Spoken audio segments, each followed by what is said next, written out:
What's up, everybody? Boardgasm 11 starting now. Here we go, folks. Come on in, grab a drink. Live, here we go. Happy Friday. Cheers. Tonight we talk board games. My favorite subject. Uh-oh, I gotta set my thing here. Hold on.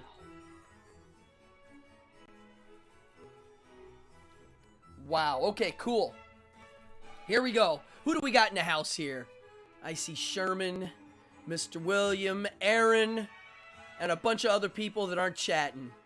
Well, this is a participation show.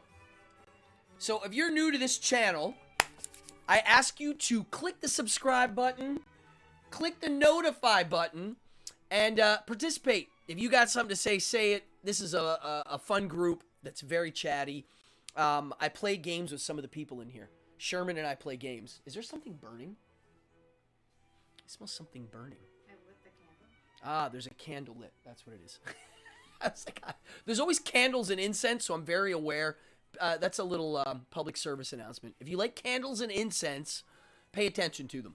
Also, if this feed drops out because of weather or whatever, I will try to relog on. If it doesn't work, I will then go to Instagram Live, which for me is, if you go to Cardone Magic, I'll be on there. So, let's, what do I have any announcements to make? I don't. I am working on Boardgasm episodes where I review games. Tonight, hey, my sister's in the house. What up, sis? Howdy. I review games on this show. I don't play games live yet. I'm working on getting... It smells like burnt fish in here. It's so amazing. Ah, that's what it is. Yeah. It smells like I'm cooking fish. Grilling fish. Interesting. I don't play games live yet, and I'm working on that. There are going to be some episodes streamed live role-playing, and they'll be on Tuesdays. If you like Dungeon Crawl Classics or Dungeons and Dragons or watching weirdos play role-playing games, it's going to happen live on this channel. The other thing is I'm coming... Okay, so there's a new game coming out from Goblinko. I don't know if you're watching, if the Aubergs are watching, but if you ask me what my favorite new board game is in the last, I don't know, 20 years, I'm going to say it's Dungeon Degenerates. I love this game. The artist, Sean Auberg, if you're watching, Sean, yeah, you know I'm a major fan of your art. This book came out last year. It's his artwork. So... he has a new game coming out, which is kind of a party game of sorts. It's a pickup game. It's a short and sweet little game, and I'll talk about it a little later on. But yeah, a lot to chat about. If you're watching this and you know of a good party game, and we're going to define that in a second, chime in and tell us. Sherman, do you have any good favorite easy-to-play party games? Tonight's drink... I'm drinking Focus on my new camera. Focus. See, now why isn't my camera focusing? That's weird. See, last night it was focusing. Let me try that again. No, it's not focusing. Oh, there it is. Look at that. That's... Oh, go. Focus. Focus! It's not focusing. I'm sorry. I have a new camera and I'm learning how to use it. Anyway, All Out... It's a brand of beer by Athletic Brewing. It's no alcohol, and it's pitch dark. Highly recommend it. Cheers. All right, let's start. It's Friday. I have a million things I need to be doing after this show, and I don't want to waste your time. And I have a lot to talk about, so I'm going to move quick. I'm getting weird notes here. Stop doing that. Here we go. Boom. Aaron says, partial to Never Have I Ever. That's a classic party game. Ashworth, 77. Party game he likes to play is Monopoly with shots instead of using play money. All right, we're going to talk about that tonight. Replacing things with booze or the green, which is very popular now because it's legal everywhere. Not everywhere. Yeah, those are party games. So I define party games as this. I made some notes here. I define party games as, first of all, easy to play. It has to be easy. Easy to play for non-gamers. If you're like me and you mention game rules or certain games, I'll say, is it like this? Like, I've played too many games now, so I can pick up a game and learn it within 1 second. If somebody's new and they're not used to the concept of spending cubes to take actions and stuff like that, it's just another hurdle. So if you have a game that's easy to learn, that's a party game. The other one I always thought was important is not just ease of learn, but how long is the game? Like, I have board games that take 3-4 hours to play. That's not good for a party. A party is a short attention span, so an hour is good. That way you can play it twice if you want to, right? So length, easy to learn. Here's one. Fluff or abstract. What the heck does that mean? I'm a fluff gamer. I like games that have some sort of background story or they're part of a genre. So for instance, well, we'll get to the games that I brought today. I have games surrounding me here. A fluff game would be something that has a theme, right? Whether it be fantasy, zombies, science fiction, something that people like. Star Wars is a fluff. Star Wars. What if you had a dice game that was Star Wars? The fluff would be the Star Wars part, right? I like good fluff. Abstract would be backgammon. Monopoly's fluff. Go, the game Go, the Japanese game. Those are abstract. Chess is in the middle. It's kind of abstract and kind of fluff, right? I think for party games, fluff is good. I think fluff is good. Another one is number of players. If it's a 2-player game, it ain't a party game unless it's fun to watch 2 people playing it and everybody's watching. Then that's a party game. If any of these things I'm saying are making you think of things, write them. This is a live show, folks. That's why I do it. What else would make a party? Oh, I know. Here's the thing that makes a game a party game. When it's each player's turn, each turn doesn't take too long. That way the other players don't have to sit and wait for someone to take a long turn. A game that's not a party game that I'm going to say right now that's very popular and famous is the card game Munchkin. Me and Rick Sherman, who's in here right now, play the game. And he'll tell you it's very easy, but if someone's not a gamer, it's a lot to understand. And the fluff is making fun of game humor. So it's a little bit of an... oh, my mom's here too. It's like family hour here. I love it. It's hilarious. Now you know I'm a good Italian boy when my mama and my sister are in the house. Okay, Sherman. I'm getting to Cards Against Humanity. That's a party game I have a lot to say about. So those are the qualities that make a good party game. Can you play it while people are drinking? Do you have to pay attention so close that you might miss some details? See, categories? See, I don't know. I know what it is, but I've never played it. How funny is that? I have to look into it now. I have a problem with games. I have too many. I have stacks. So I'm going to show you right now party games that I've played, I know about, and I can recommend. Games that are good for kids, adults, right? I'm going to talk about them tonight, and I'll give you suggestions, so get a piece of paper out. I did not put links for all of these in the thing. I'm going to try to remember all the manufacturers so that you know who they made them, and I'll try to remember the price points, because, you know, it does... People don't like dropping $100 on a game unless it's serious, you know? Pictionary, great game. I have played Pictionary. I'm going to start with that one. Pictionary, actually. There you go. I didn't have it on my list because I'm going through the ones that I have here. But Pictionary is definitely a party game. Charades, things like that. Clearly party games.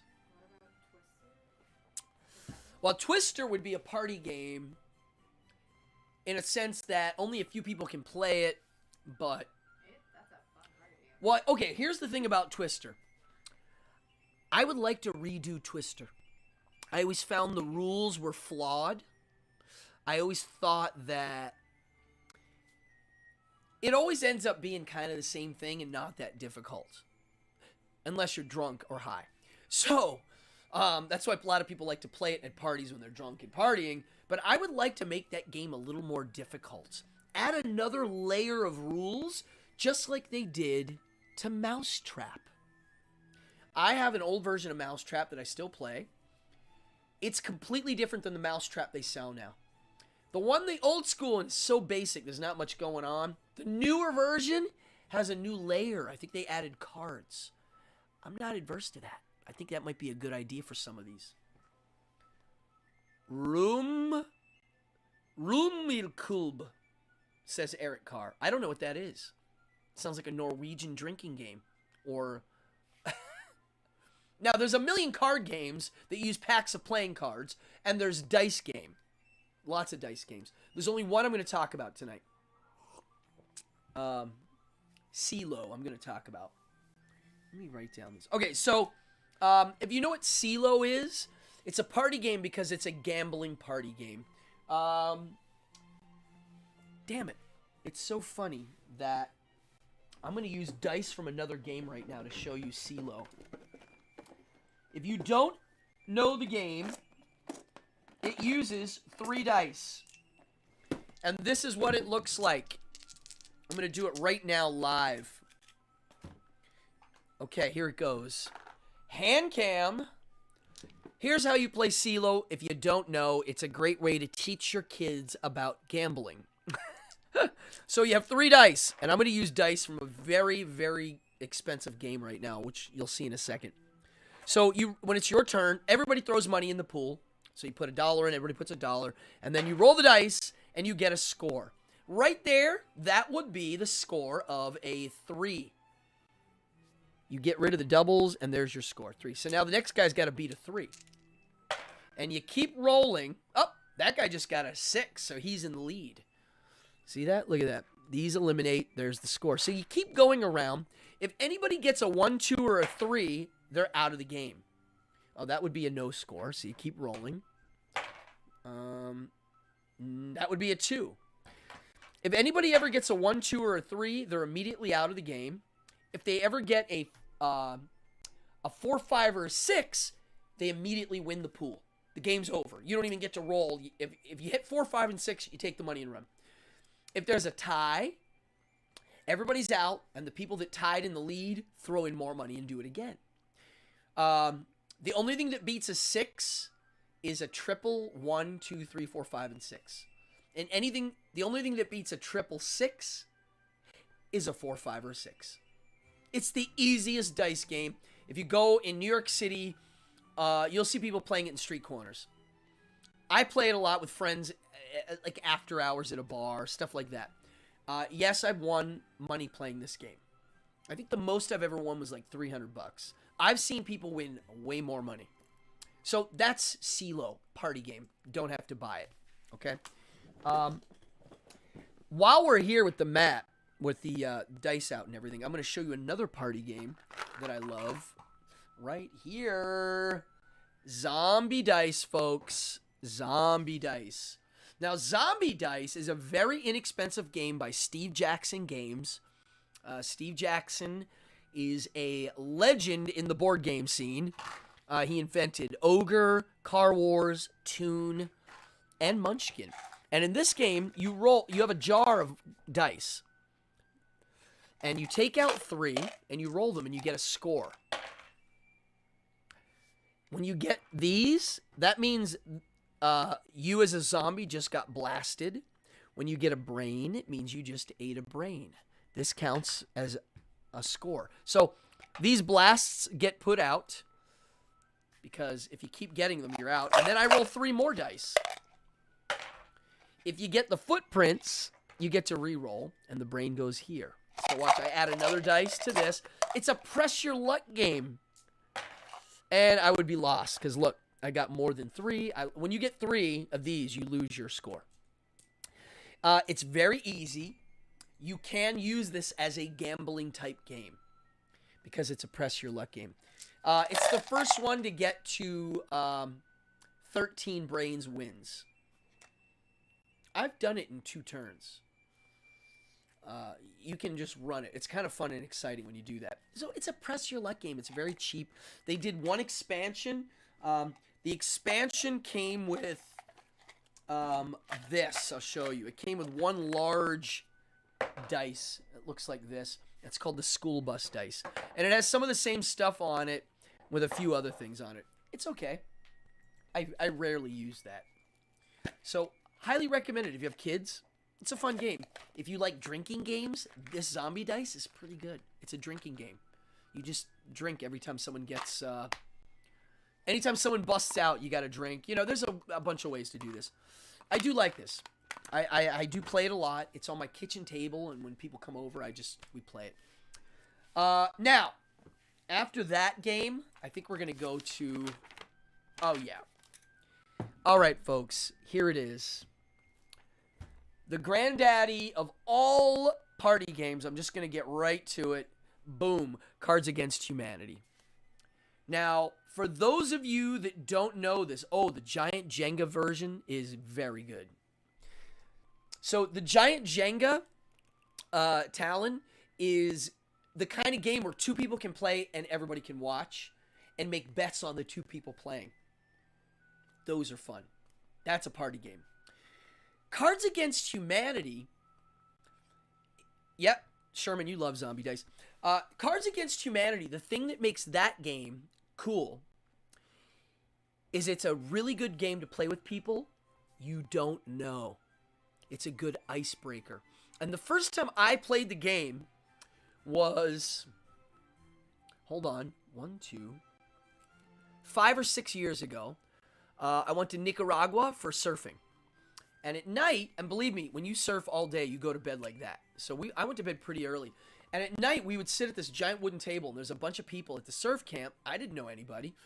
And they had Cards Against Humanity. And I gotta say, it's a killer party game. It's very simple. It's definitely not for kids unless you're like me and raise your kids with teaching them what R-rated things are and not hiding it from them. It's very R-rated, if not X-rated, if you take it that direction. But what it is, there's cards with questions and there's answers. And they're all absurd and weird. And one person has a question. What's the worst thing you could eat or whatever? And then everybody has these answer cards that are weird. And some of them say terrible things. So everybody has to figure out what's going to make the guy with the question laugh. So you put your cards in the middle of the table with your answers. They get mixed. And then the guy with the question reads them out loud. And he picks his favorite one. If he picks yours, you get a point. So it's great because you're trying to predict what people like. And if you don't know the people, it's a great way to ice break. If you know the people, it gets really interesting. So I do like this game. I think it's a really well thought out idea. You don't really buy... You can make the game. I've seen people just make it with paper. You just write out crazy questions and answers. I gotta say... I mean, look what it's called. It's called a party game for horrible people. Which is a really great way to call it. Because the things that come out of the game are really disturbing sometimes. And shocking, which is why it's fun. Now, that came out. It's done very well. There's a million versions of it. I have an unopened copy. Why? Good question. I have another version of the game that blows that out of the water. And you tell me if you don't think this is weird. How about this? Cards Against the Kardashians. Now, I gotta be honest. I am not a fan of the Kardashians. I have never watched an episode. I might have seen 2 seconds of an episode. I despise that type of vapidity, and the fact that they are very popular celebrities that people like, to me, says a whole heck of a lot about who we are as a country. So when we get weird leaders that people don't like, I'm like, yo, look at the celebrities we have too. It's bad. This game, you don't have to know anything about the Kardashians to kind of get a kick out of it. Cards Against Humanity is pretty R-rated. This is triple X rated. Triple X. Crazy. Shocking. I wish I could show you what the questions and answers are that this thing comes with. I'll show you when you open these boxes up what it looks like. The whole thing is cards. That's why these aren't cheap. I mean, this is heavy. And let me see here. I don't want to show you. Oh my gosh, I can't show these on TV. I really can't. Well, this one says, look, this one just says breasts. I can show that one. This one I can't show. I'm telling you, I don't know if this game is still in print. If it is, find it. I got it the minute it came out. Why? Because I thought that's not going to stay in print. I don't even know if it's a licensed product. It probably is. They are so vapid, they know people make fun of them and they don't care. They're crying all the way to the bank, as Liberace once said. Cards Against Humanity, Cards Against Kardashians, Cards Against anybody, I dig. Now, there's another type of a game that I don't have here anymore. I had one type of it. I had one copy. I don't have it. Anybody know what the Werewolf principle games are? There are versions of it where you can play it at camp, where everybody sits in a circle and the camp counselor picks the werewolf, and everybody has to figure out who it is. They've made card game versions of this, and they have ones that use phone apps now. And I had one where it's a superhero theme, where you turn the app on, and it helps select the mystery person, and then everybody's trying to find them. There's a vampire one. There's a werewolf one. They're fun. I've played in them, and I don't own one. Oh, my beer's gonna make me yawn. Yeah, hops and barley make me yawn. The other game I don't have, that's an awesome party game, is called Coup. C-O-U-P. Coup. And it's a game where you only ever have a few cards, and there's only a few cards in the entire game. Very small stack of cards. And you basically do your turn, and people don't know what cards you have, and you never have to show them. You can make up what cards you have. You can just BS your way through the game. But if anybody calls you on your cards and you don't have them, you're out. If they call you on your cards and you do have them, they're out. So the game is everybody's lying the whole time, and you don't know who's lying. You don't know at what point the truth starts coming in. That game is called Coup. I love it. I can't believe I don't own it. I will probably eventually buy it because it is good. My daughter and I used to play it in the library when she was little with a couple other parents. Remember that? I don't know if my... Moonlight, are you watching? I think she's watching too. So Coup is a cool game. The other game that's cool, that's similar to Coup, and very easy to learn, is this. It's called Love Letter. It's a beautiful game. It comes in a little bag. And look, it's only this many cards. That's it. And, you know, it's a very simple card. That's it. It's only like 16 cards. And all it does is basically the way the game works. You either have a card, you only have one card as a hand, and you take a new one and get rid of one. That's all you do. And you're eliminating people, and it's very simple, and you have to try to guess and use what's already been played to try to guess what they have. It's a pretty cool game. The plot is you're trying to get a letter to the princess. A love letter. That's just the plot. That's the fluff. And it's a very beautiful little package. There are different versions of this. They made a Batman version, and yes, they made a Munchkin version. It's called Loot Letter. I have that one. I don't know which one we play the most. Stephen Smith, ahoy. Sheriff of Nottingham, I haven't played. I heard about it. So yeah, now we're living in a board game renaissance, which means, all right, Libra Liz, you got love letters a few years ago to play with some friends on the 4th of July. What were your thoughts? I gotta be honest, this game is so easy to play, I couldn't figure out how to play it. I'm not kidding. I'm like, it's so simple that the rules didn't make sense to me for a while. And then I was like, oh my God, it's that simple? It is. And that's why it's kind of can be complex. I'm curious what you thought, if you liked it. I do like this game. I love the bag it came in. Anywho, this is good. What's Libra Liz have to say? I'm curious.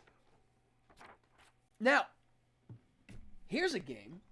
I'm going to put this out. This is freaking beautiful. Look at this. Once Upon a Time. This game here is one of those games that I do believe if somebody was watching people play this, they'd get a kick out of it. The company is called Atlas Games. And let me tell you what. I bought this. This won a bunch of awards. It's a beautiful game. Here's how this game works. Very different. They figured out how to take a storytelling game and actually make it competitive. So everybody gets a card that is the end of a story. A random one. So it could be, and they swam off to the desert island and lived happily ever after. That could be an end card. Another one might be, and the king turned into a goblin and no one saw him again. That's it. Okay. So you have your end card in your hand. Then you get plot theme cards. It could be a tree, a crown, a broken heart, a unicorn, the castle, right? Just plot themes for a fantasy story. But they also have symbols on them. So here's how the game works. You have your plot cards, and you start telling your story, trying to get to the end. So let's say my end card is, and they swam off to the desert island. So I could be like, you start your story, like, one day there was a little boy who one day wanted to be a king. And I play the king card. And that little boy decided that if he was going to be the king, he would have to go off to a far-off land. So, and then as I'm saying the words, I'm playing cards that match key elements to the story. If I ever say a word and somebody else has a card, they can interrupt and take over the story. I can be like, and the word can be just like, I don't know, I'd be like, all right, there was a little boy who wanted to be a king, and one day he was walking down the road, and someone go, I have a road card. And now they own the story. So they're going to take it in their direction now. If at any moment someone rambles, contradicts the story, the rest of the players can tap them out and go, you're out. That's a contradiction. They can vote you out, and then somebody else takes over. And there's another way you can interrupt with a matching symbol on the card, so you have to pay attention to that. But you really do have to tell a good story or you can get roped out. This is a fantastic game for kids and parents and anybody, and in a party setting, it's awesome because not everybody has to be playing. They can be listening. So if you're a good storyteller, this is great. Now, that reminds me of something I forgot to talk about. So this is Once Upon a Time, Atlas Games. Yeah, highly recommend it. I do like this a lot. The box sucks. It's a top-loading box, and the cards get dumped. It's not a well-designed box. They should have made it open up like all the other games. Here's one that's awesome. Deadpool versus the world. I love this. I have played it at a party. It is basically the same game as Cards Against Humanity, except with a difference. Instead of there being questions, there are cards that have pictures on them. Let me find a good one. Like this. Or like this. Look, there's like crazy stuff coming out of his chest. So instead of lifting weights with his arms off. So instead of someone doing a question, they play an image. And then instead of there being answers, they do this. They play this card, and they write with a dry erase marker the answer here. Now, here's why this is fantastic. It's Cards Against Humanity, except the person gets to decide what it is. So if they're creative, this is even better. And I've played this game with some creative people, and I got to be honest, it's really good. It's probably better than Cards Against Humanity. The only thing that sucks is you got to dry erase clean them. And you got to have dry erase markers. So this is called Deadpool versus the World. It's kind of R-rated, PG-13 rated, which is okay. All right, here we go. Here's a game that I haven't played yet that was given to me as a present by some good friends over the holidays. It's called Secret Hitler.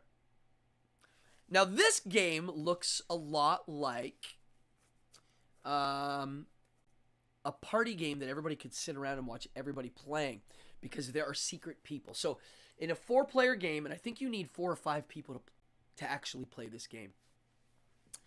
In a a lot of these games, you need a lot of people. Cards Against Humanity, Cards Against the Kardashians, and where'd it go? Oh yeah, Deadpool. You need a lot of people, right? You need like at least 8 people, or else you're gonna know who did what. Secret Hitler. This is cool. So here's what happens. I don't know if you know this. It won a bunch of prizes because of how clever it is. So let's say in a game of 5 people, you have the fascists and then you have the liberals. And it represents right before Hitler took power. That's the story. And it's supposed to teach people how it happens, how somebody like Hitler can become the chancellor. And the liberal people in the game, if you're a liberal, sometimes they have to pass fascist laws. And that's what the game's about. So it's a little bit like the games where you only have 2 cards and you have to play one. And I think one of the person is Hitler and no one knows. Another person's a fascist, no one knows. Eventually they know who each other is. And if the chancellor, if the Hitler player ever gets to be chancellor, the game's over. And it comes with, I'll show you, the game, whoever designed this game, it's beautiful. It comes with, look at the rule book. It's this long, skinny rule book. Here's the fascist boards. Here's the liberal boards. And you pass, the whole game is you're passing policies. And it's either a fascist policy or a liberal policy. That's it. It's very simple. And when you vote, it's either 9 for no or yeah for yes. And then you have, whenever, every turn, everybody elects a president. And you get this cool little president, little wooden thing, and it's got the rules for being the president. The president picks the chancellor.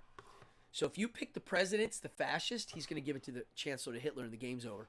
It's a good party game. I haven't played it yet. I've read the rules. I've watched gameplay online. It definitely creates intrigue and some mystery, and it's got a weird... I can see... Somebody said... Oh, yeah. Okay. Sherman just pointed something out. He said, I can't believe we forgot the granddad. Trivial Pursuit. It's such a popular game that I forgot it, right? Growing up, when that game came out, it was a big deal. People really liked it, and I remember when I heard about it, I heard it was really hard to play, which it was. Unless you're a weirdo like me. I can do trivia, but it has to be certain genres. So that game there, the Hitler game, seems really cool. I haven't played it yet. Now we're getting into 2 wildly popular games because of Kickstarter, and trust me, you're going to love this. Anybody know about Exploding Kittens? I think it's the first Kickstarter game to hit that $1 million mark. Ultimate party game, Exploding Kittens. There are 2 versions. One of them is adult. That's this one. The other one is an all ages fun game. And here's what happens. Let's see here. Let me try to open this. Munchkin Princess wrapper. I don't know why I have a wrapper for Munchkin Princess in there. Here are the cards. They're very simple. Actually, these are not going to look good on video. They don't look good on video because they all have card sleeves and they're shiny. But so here's how the game works. It's a deck of cards. There are exploding kittens in the deck. If you get one, you blow up, you're out. If you have a defuse the bomb card, you get to go, haha, I have the defuse the bomb card, play it, and then you get to take the bomb, the exploding kitten, and put it wherever you want. Literally, like, here, I'll show you. Like, if this is the deck of cards, you go, here, I can put it on, no one sees this, you do it in hidden. You can put it on the top, you can put it 2 from the top, you can put it 3 from the top. Now, here's what happens. No one knows where it went, only you do. But if the person's able to skip their turn or whatever, that bomb's eventually going to make it back to you. So you have to be careful sometimes. As the deck gets thinner, if no one's had a bomb, the chance of getting one goes higher. So the heat goes on. And I think in a 4-player game, there are 2 or 3 bombs in the deck. It's a great party game. It's very easy to learn. In 1 round, you're an expert. And you could easily make it a drinking game. Easily. I love it. Notice none of these games are board games I'm bringing up. They're mostly card games. I saved 1 board game at the end. It's a very unconventional idea for a party game, which you'll hear why. I think it's a party game. So Exploding Kittens, I don't know what it costs, but it's very inexpensive. It's probably under 20. And it says 30 minutes to play? Yeah. So you can play 2-3 rounds. If you play this, you're going to play 2 or 3 rounds. Now, this company, Exploding Kittens, they put this out. They then put this out a few years ago, and again, wildly successful. Bam. Throw Burrito. I think I did did I do an episode where I talked about squishies? I am addicted to squishies. I love them. This game comes with 2 large squishies. Look at this. Oh! Libra Liz says, what game? I'm guessing you're talking about Exploding Kittens, Libra Liz. So look at this. These are the burritos. They're literally squishy burritos. And it comes with cards. And the cards have weird things like Logger Dogger or Floaty Goaty. Okay? And Meow Cow. And let's see. Goth Sloth. And then there are these cards. Burrito Brawl. There's 2 colors. There's also, hold on. Oh, here we go. Burrito Duel. And then there's a Burrito War, which I don't see it here. Let me see. Is there a Burrito War? Oh, yeah, here it is. Burrito War. And here's what happens. And you tell me if this isn't crazy. So you have a little stack of cards. There's a stack of cards in front of you. Imagine 5 people in a circle. So you look at your cards. You discard a card on the pile, on the person's pile beside you. And you take a new one off your pile. And this guy here is putting them on he's discarding on your pile. So you always have cards. You never run out. And there's no turn. It just goes. You go on your mark, get set, go. And you're just like, and you're trying to match 3 of a kind. Every time you get 3 of a kind, you put it out and you get a point. You don't stop the game. You just go point, point. If you put out 3 cards that match in color that say Burrito Brawl, here's what happens. If I go Burrito Brawl, the 2 burritos that are on the table, the guy here and the guy here, each grab and throw at each other, and whoever gets hit is out. So it turns into dodgeball. It goes from a card match game to dodgeball in 1 second. So it's like, Burrito Brawl, And then you wait to see if they notice, and the guy gets hit. And when you get hit, you get a token. Now, in a 2-player game, it's a totally different game, and I'll explain that at the end. So, all right, so Burrito Brawl, and they get hit. So you're out. When you play these cards, you're out. They're going to fight. If you ever do Burrito War, that means everybody's involved except for the person that played it. So you go Burrito War, and whoever grabs one and hits somebody, they're out. Okay? If you miss the person, yes, you can run and grab it. It's a free-for-all. It's dodgeball. That's why you got to watch where you're playing it. You can't, like in this room, I would never play it. There's too many things to break. If you get Burrito Duel, which is my favorite, you play it, the game stops. You pick up your burrito, put it your side, back to back, 3 paces. 1, 2, 3. Burrito! And you whip it, and if you hit them, they're out. If you can move. One technique I like is the duck, wait, and then hit them. It's pretty awesome. And then once that happens, you establish who's out, and then you go 3, 2, 1, go, and you keep going your turn again. It's really fun. It's cacophony. It's chaos. I have a few complaints. One is it gets messy with the card piles. They're everywhere. So I think a better way to play this would be to have a box in front of you that they're going into. Now, the 2-player game's different. The 2-player game's like this. If I play Burrito Duel, Burrito Brawl, it means I get to throw one and hit that, and they get to throw one and hit me, and whoever gets the tokens. It's not fair, because if I play it, I'm going to have the edge on grabbing it and throwing it. So here's how they do it. If you play it, and it's a 2-player game, you have to take the burrito, pass it around your back, and then throw them, which means you're usually throwing in the opposite hand. A little suggestion, always take it with your left and give it to your right and do it. It's way better. So they have to do the same too. So it's burrito, boom. It's really cool. It's a speed thing. I like this game. I don't play it enough. I think it's well made. I think it's a killer idea. It's new. I've never seen anything like this. I like dodgeball. And I like throwing things at people. How would you not like that? One day, I will play this game with real burritos. It's my dream. A little word about their convention booth. Look up Exploding Kittens convention booth. They made an analog computer that has humans inside operating it.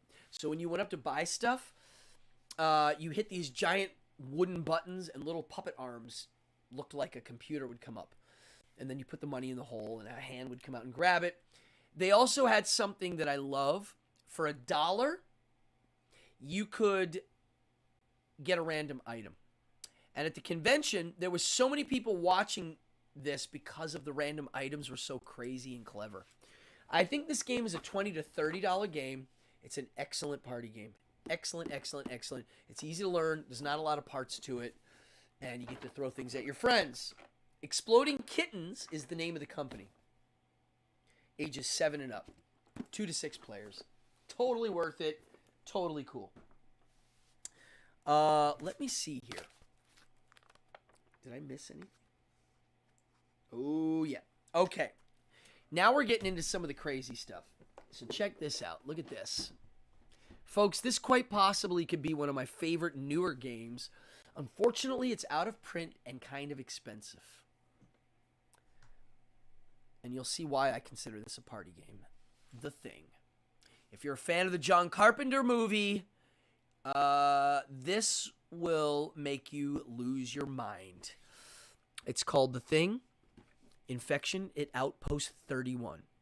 I believe the game is about $400 or $450 right now on eBay. If you can find a cheap copy, buy it. It's literally a recreation of the film, and you can play it with a lot of players. I'm curious here. I always forget how many the rulebook says that you can play. I think it's like you could play like 10 people. I think you can play with almost 12 people. I think it recommends no more than 7 or 8. Here's how it works. You literally get to play one of the guys from the movie. So the map is their base. I think I can show it to you. It's very basic. No, it's actually not a fancy board. It's just it's the Antarctic base. And the back is even cool. And you put everybody puts their characters in one room. I got it as a present, and I think when they got it as a present, it was like $60. It was not expensive. The thing is, it came out. It was a licensed product, which means they're not able to get the license again, which is why they can't recreate it. There's another Thing game out there right now, a new one, which they got the license for. I don't know if it's good. This one here is cool because each player doesn't take a turn. You do group turns, which is why it's a party game. Everybody, each round there's a new captain, and the captain says, okay, we're going to go to this room and search. And he puts together the search party. So he's like, you, and you're coming with me. And there are rules on how that works. So then he takes their little figures and puts them in the new room, and then you see what you have to deal with. One of the people in the room, one of the players, is the Thing. And no one knows. And the point of the game is for the Thing to either kill the players, blow the base up, or get in the helicopter and leave. So the whole time the humans don't know who's who. There are different ways to play it. I've played the game where the Thing person doesn't say a word. They just pretend like they're a human the whole time and win. It's a really neat game because of that. And you can have more than one Thing. There can be 2 at the end. It gets to be really eggshelly when you like start to try to guess who it is. And I love it. I love the movie. I like the game. It comes with cool miniatures, cool cards. It's not that hard. The only thing hard about it was getting used to not taking turns, doing group turns. The rule book looks like a recruit orientation book for the lab. It's really well made. And yes, you can play McCready. They're all in the game. It's every character. Here, I'll put it down here so you can see. I want to show you some of the components. There's McCready. Here's the cards that tell you if you're that's the imitation card. You've been infected. Yeah. Oh, here, let me put the dice back in. There's not a lot to it. It's pretty simple. The miniatures I did not paint yet, which is why I'm not showing them to you. The miniatures are kind of simple. Where are they? I don't even know where they are in here. I'm going to put this away. So it's a simple game, even though it seems complex. It's not that hard to play. If you can find a copy of it, buy it. If you ever see someone that has a copy for sale cheap, get it. I think it's a beautiful game. And I believe it already has a pretty good cult following. It has a few rule flaws. But thank God we have Board Game Geek. Now, if you're watching this and you like board games, or if you don't, anytime you have a game rule question, go to Board Game Geek. There's a forum, and you can just put it in the forum. You can be like, do I roll this dice for this? And you'll see people talking about it. Highly recommend Board Game Geek for any game you like. Not only that, you'll get rule variants, frequently asked questions. Sometimes people will take a game and turn it into a solo game. They'll come up with rules for that. I decided to end with a party game that no one would think is a party game. But I think it's a party game. And that is role-playing games. Now, when you think of a role-playing game like Dungeons and Dragons, you don't think of a party game because only people that play Dungeons and Dragons are going to like that. Which I will say, yes, it's too involved. Dungeons and Dragons takes a long time. A short adventure is 4 hours, right? We've all done, if you play this stuff, 8-9 hour games. I've played 10-hour games. It goes by like that.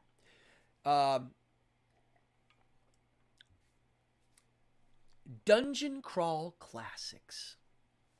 There are many different rule book covers.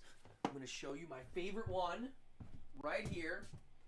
This is a Doug Kovac cover. Right here. I'm going to put it down. I find this to be one of the most beautiful book covers I've ever seen. This game right here, DCC Rpg. Now, why is this a party game and Dungeons & Dragons isn't? Well, it's a role-playing game. You get to play a character. You have dice, right? Here's why it's a party game. DCC is based on a thing called a funnel. And here's what the funnel is.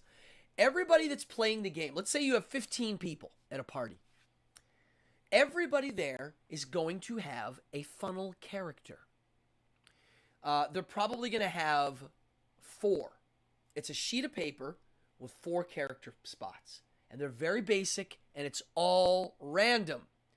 You can even just give them pre-made characters. Here's why it's a party game. You can have 8 people playing and the other 8 watching. And the reason why they're called funnel characters is they're not allowed to get healed, and if they get hit once, they're usually dead. And they have a stamp. Where's my stamper? I have a stamp here somewhere that you get to stamp dead if you want. As soon as they die, a new player comes in. And it's a chain of people. Like, as soon as this guy dies, a new player. And they keep coming in and circling. You can, and they do it at conventions with mass groups of people. And whoever lives the longest wins the game. And then that funnel character becomes a level 1 real character. That's how it works. And that's why it's a party game. It's a fun game to watch. It's brutal. The Dungeon Master, or Judge, as we're called in this game, we're called judges. We do judge, and we are brutal. And I am trying to kill the players. Most Dungeon Masters are not trying to kill his players. He wants to have a fun game that's exciting and story-oriented. I am trying to kill the players. I think it's a better game. When they're a level 1, they're allowed to be healed. It's harder to kill them. And then it's a real role-playing game. So the funnel that you learn how to do when you buy this game is made for people that don't know what they're doing almost. It's great. So you get a random character. You don't get to pick much. You only get to pick for your character his name and his alignment, his moral code. Everything else is random. So if you get a bad character, that's fine. There's no problem with that. You're going to make that bad character into a real hero is the point of the game. And if you do, it's even more exciting. So I love this game. This rule book here is a fancy special edition. The rule book on Amazon, look how thick this thing is. You don't need anything else to. This is it. If you have this, you can run games. It comes with 2 adventures. It comes with an awesome funnel in the back. And I've run this one many times. The rule book is $24. So anybody watching that's ever wanted to learn how to play Dungeons & Dragons, get this. The heck with Dungeons & Dragons. This is a way better game. Way better. Yeah, here's the funnel. So it's called Portal Under the Stars. It's a really simple funnel. Anybody can learn to Dungeon Master this funnel. I can do it in my sleep. I've run this game now many times, and I know what I'm doing. I love it. It's a great funnel. I like killing the players because I like stamping their sheet. It's a death record. So, yeah. Doug Kovac's art. Look at this. I'll show it again. Any DCC fans watching? DCC Rpg has a big following now. I think it was designed for over 40 metalheads. I could be wrong. But I think it's a really well-made game with a lot of good art. And I don't mean good art. I mean awesome art. And a really great set of rules. They took the old school Dungeons & Dragons rules, the first edition, and they made it way better. And the thing that they did, other than the funnel to make it better, is they made the magic very powerful in the first level. As a first level character, if you want to, you can unleash hell. You're probably going to kill your character or make him so weak he's useless for a while. But if you want, you can unleash hell. And I love it. And I know one of my wizard players does that. He really does let it go. His character gets weak, and then everybody has to protect him, but they made it so, like, in Dungeons and Dragons, if you have a magic user, they're terrible at low levels, and it's boring to play them. You can make it really quick, really exciting. Well, what else do you have to say, folks? I just talked nonstop for an hour. Questions, comments, and again, if you're new in here, hit that subscribe. This is Boardgasm. I talk about games, but my other shows get wacky. If you guys aren't going to chat, I'm going to tell you about something next week that's going to happen that you're going to love. So, I don't know, anybody here watching that does live content knows it's hard to come up with this stuff, content. If you're doing 3 shows a week, it is a lot to come up with. My idea for next week's shows, one of them is on lava lamps. And there's a reason why. And it'll be part of the show. Another show is going to be on earwax. I kid you not. We're going to talk about earwax and how to clean your earwax and the new techniques they have. Scientology, the game. Oh, yeah. What board games haven't they made? I'm waiting for a Flash Gordon game. Okay, a couple shout-outs. Shout out to Goodman Games. They sent this to all the judges that are in the road crew. Look at this beautiful Kovac poster. Here, I'm going to put it down here. So, Kovac, one of their main artist guys, drew this, and they sent it. I framed it already because it's so beautiful. Look at this. With Kenner font. This is Dungeon Crawl Classics, DCC. This is their 2021 Road Crew poster. Their Road Crew are the people that run their games publicly, and I'm on that list, and they sent us all little presents, and I think it's great. A shout out to Sean Auberg, Katie Auberg, and Goblinko Games that make this game. They have a new game coming out called Dungeon Breakout. It is a kind of party game. It's an inexpensive game in a little box. We call them pickup games. A pickup game is kind of like a party game, but it's a short and sweet little board game. Shout out to them. What else did I have to say? Oh, yeah. Back to my episodes. I'm getting a little sidetracked. I'm going to do an episode on earwax. You'll see why. And then I'm going to do a show on Frank Langella Dracula. I'm a major fan of him. Okay. Here we go. Stephen Smith. I bought my first RPG Conan at the hobby shop in the Station Mall. We all bought our first games at that hobby shop. It was called Ye Old Hobby Shop. I used to go there as a little kid. I was obsessed with that store.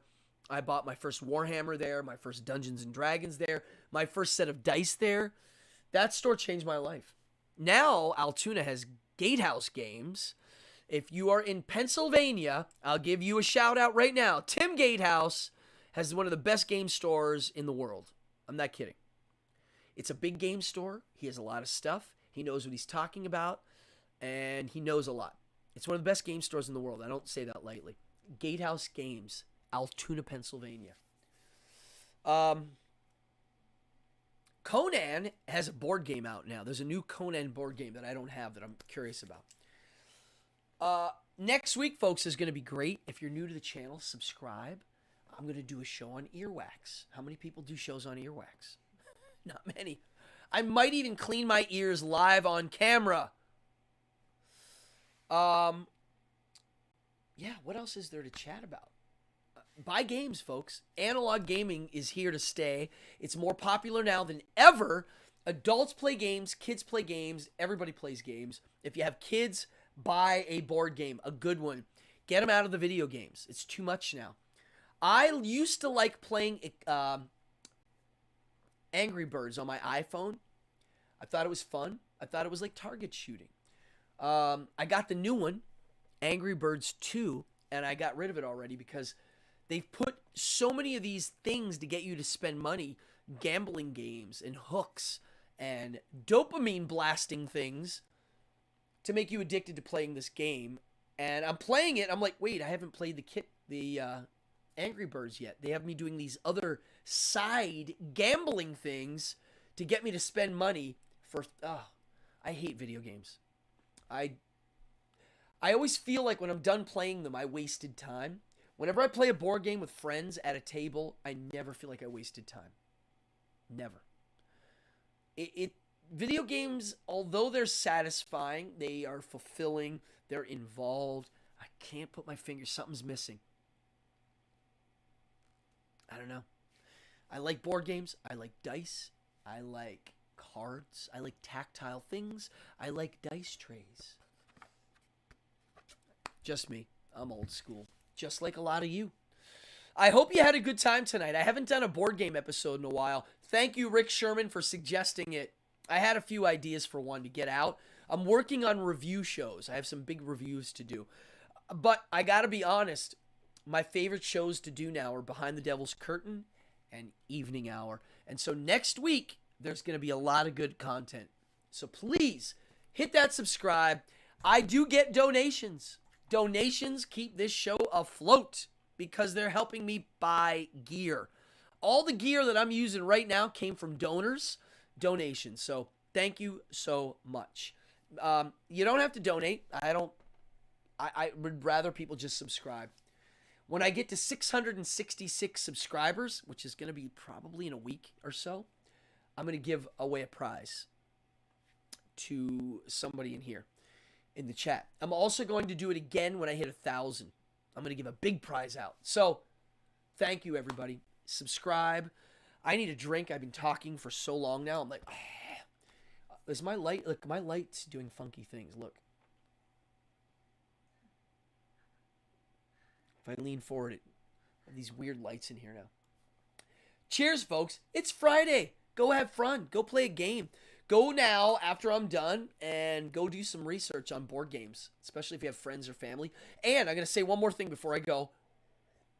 As for gaming goes, they make a lot of solo games. When I was a little kid, I was a game nerd that was always looking for a game fix, and I didn't have a lot of people to play with. I had my core group, but a lot of times I wanted to play something myself. Now, they have solo board games, and they're really good.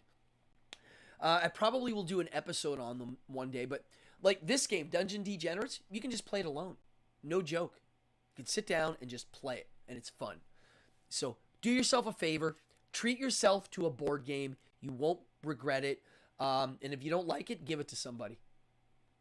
I like playing games, and I like doing these shows, and I thank each and every one of you for coming out here tonight. I'm out of here. I'm going to go party like it's a Friday night. Wait, it is Friday. Oh, yeah. Folks, I love you all. Come back and visit.